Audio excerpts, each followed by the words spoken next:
Dous triunfos, un empate e unha derrota na primeira futcal. O Unión pinchou co Caldas e o Cordeiro está a 6 puntos despois de vencer ao Banqueiro. Valiño sumou de 3 ao gañar ao Flavia e a Esteirana mantén vivo o soño da permanencia ao impoñerse ao Camariñas. A 25ª xornada da primeira futgal tivo moitas emocións e deixou puntos nos equipos da comarca. No grupo 5, o Unión perdeu parte do seu colchón co cuarto clasificado ao empatar co Caldas, xa que o Cordeiro acurtou distancias ao vencer ao Banqueiro.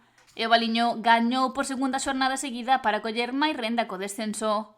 O Unión pinchou por segunda semana seguida ao non pasar do empate co Caldas. Os rianxeiros precisaban gañar para manter o terceiro posto asegurado co colchón de 8 puntos que tiñan co terceiro, o Cordeiro. Pero o Caldas atopou a maneira de frear os vermellos e secar a súa produción ofensiva. A igualdade inicial non se rompeu en ningún momento, a pesar das ocasións que se viron nas corticeiras. O final do duelo foi polémico e no engadido foron expulsados o xogador Borja Garrido do Unión e Martín López e José Manuel Rodríguez, delegado e preparador físico respectivamente dos rianxeiros. Os de Asados manteñen o terceiro lugar do grupo 5 ao ter 57 puntos, 6 máis que o seu perseguidor, o Cordeiro. Os de Valga seguen acortando diferenzas cos rianxeiros logo de superar nun traballado partido ao Banqueiro. Os da Charca visitaron o Municipal de Baño, onde o conxunto local amosou a súa superioridade cedo. No minuto 11 celebraron o primeiro gol da tarde e a pesar dos intentos visitantes por igualar de novo o marcador, o Cordeiro aproveitou un achegamento no 35 para facer o 2-0. O Banqueiro aguantou as acometidas rivais, pero non puido bater a súa portería para acurtar diferenzas, polo que caeron por segunda xornada seguida. Son agora mesmo 13º ao contar con 26 puntos. O Valiño segue en dinámica ascendente e ven de gañar o seu segundo partido seguido.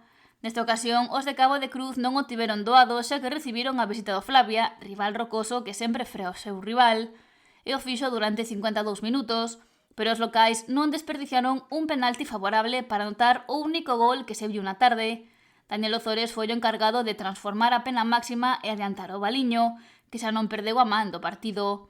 3 puntos vitais que suma e que o deixa no 15º lugar con 7 de marxe co descenso. E no grupo 2, a Esteirana volveu a gañar para apurar as súas opcións de lograr a permanencia. Os muradáns firmaron un gran encontro para superar o Camariñas, 14º clasificado. Non foi un encontro doado, xa que o 0-0 imperou no marcador nos primeiros 45 minutos, pero o descanso sentou ben aos locais. No minuto 55, Adrián Riomayor abriu a lata e no 82, Pablo Fernández pechou a vitória local co 2-0. 3 puntos de ouro que sumou a Esteirana e que os deixa a 9 da permanencia matemática.